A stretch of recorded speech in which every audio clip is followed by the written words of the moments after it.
There are many different types of vehicles in use today, and they all have to share the same roads. But the major problem with sharing the road is seeing the situation in purely human terms.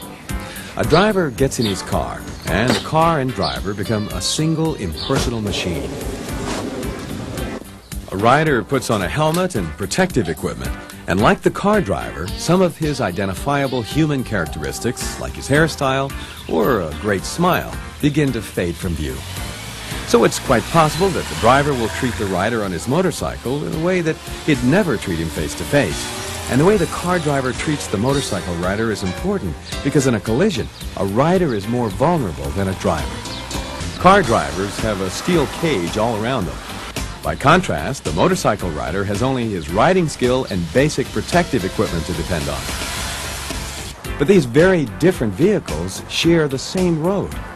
The most common accident between drivers and motorcyclists involves a car turning in front of an oncoming motorcycle. Even good drivers sometimes don't notice motorcycles or misjudge the rider's intentions. Motorcycles are much shorter and narrower than cars, so they present a smaller profile. If a driver is subconsciously expecting a motorcycle to be as long and as wide as a car, he may think it's farther away or going more slowly than it really is. The solution to this is to take the time and effort to look not just once, but twice, and yes, 3 times, to make sure just how far away the rider is and just how fast he's approaching.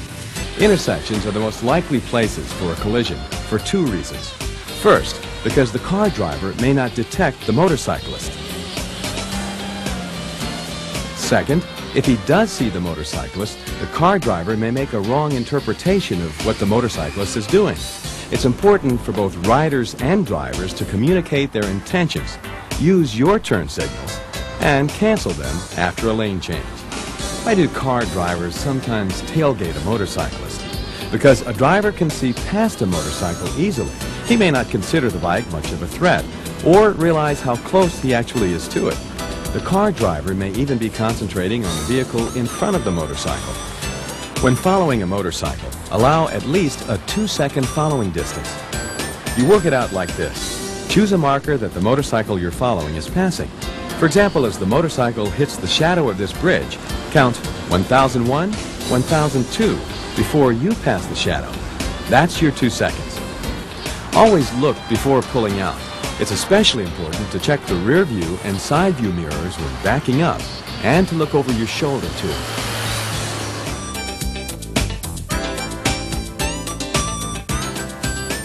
Now that you understand motorcyclists a little better, share the road with them. Treat them like the guy next door.